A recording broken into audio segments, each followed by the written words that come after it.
Bhagavate Vasudevaya. Om Namo Bhagavate Vasudevaya.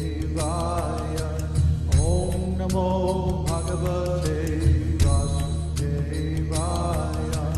Om Namo Bhagavate Vasudevaya.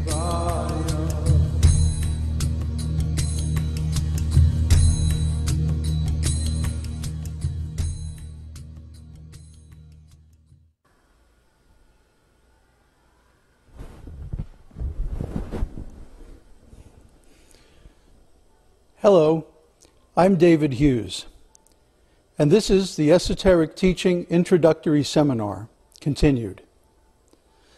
So far, we've gone over the origins of yoga, tantra, and meditation, and how they are all originally found in the Vedic literatures of India. The Vedas are the sacred Sanskrit literatures that are actually eternal, but were written down 5,000 years ago because people's memories were becoming faulty, and that would safeguard them from change and deterioration.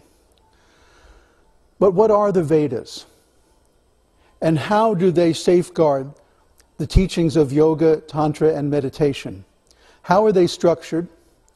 And how can we understand their meaning even in present-day society? The Sanskrit root word, ved, means to know. So the Vedas are books of knowledge. Actually, any knowledge which leads towards spiritual development and ultimate freedom is accepted as Veda, or knowledge. But specifically, the Vedas are the 4 ancient works used in Vedic sacrifices, which were the method of self-realization in the Treta Yuga, a previous historical age. The Vedas are the foundation of Vedic culture, which is a civilization based on the principle of universal self-realization. In other words, the Vedas do not teach material or economic development, they don't teach political power, and they don't teach scientific materialism. There are 4 original Vedas. The Yajas, Rik, Atharva, and Sama Vedas are liturgical works used in Vedic sacrifices. The 4 priests would sit around the sacrificial fire and chant these 4 books of sacred lore while sacrifices were being offered into the fire, which is conceived of as the mouth of God. It is also considered a gateway into higher dimensions, where spiritual existence is eternal, and where we are not subject to the principles of material suffering such as birth, death, old age, and disease, where there's full knowledge and perfect engagement of the soul in the service of God. So these 4 Vedas, when they are chanted as liturgical works, they give rise to philosophical questions.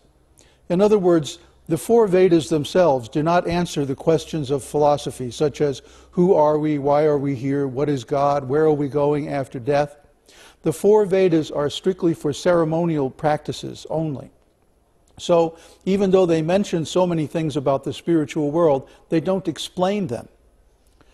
If you read or hear the Vedas, any intelligent person will be left with more questions than answers.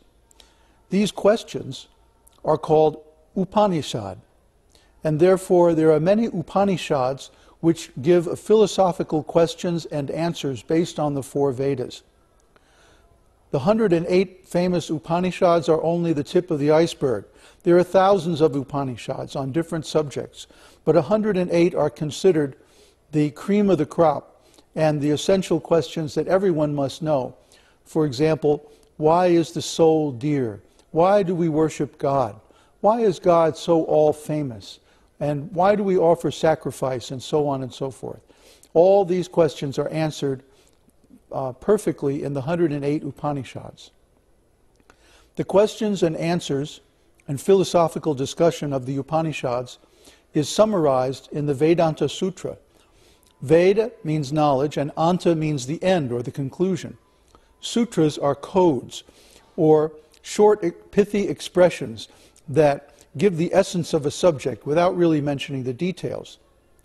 The Vedanta Sutra were like meditation notes or author's notes by Vedāṅgas as he wrote down all the conclusions of the Vedas in meditation. He didn't want to break his meditation to write prose, so he wrote these pithy little notes that nowadays we scratch our heads over and try to puzzle out the meaning. But there's really no need to do that, because he wrote a perfect commentary on his own Vedanta Sutra, and this is the esoteric teaching that we follow. Once the conclusions of the Vedas are firm, then the tantras are there to give us practical instructions on how to implement them. Tantras are not just about sex, they're about every possible concern of human life on planet Earth. They are actually instructions on how to live a spiritual life in the material world. And there are over 10,000 tantras on different subjects like how to build a home, how to farm, how to manage a community, how to manage a family, how to bring up children, how to become educated, how to choose a guru, how to perform worship ceremonies, on and on and on. Even science and technology, everything is included in the tantras. And then there are also the Puranas. Purana means history. Puran means ancient. So Puranas are histories of the Vedic civilization that go back thousands and thousands of years, sometimes millions of years into the past. They even explain the creation of the universe, not just in a few verses, but in a very detailed way, very scientific way. The construction of the cosmic creation and the evolution of the different species of human and non-human beings. Everything is there in the Puranas that you could ever want to know about the world, about the universe, and about life. Also given in the Puranas, which is very significant, are the histories of self-realized beings and how they attained their state of spiritual emancipation. These are very instructive for anyone who aspires toward spiritual advancement.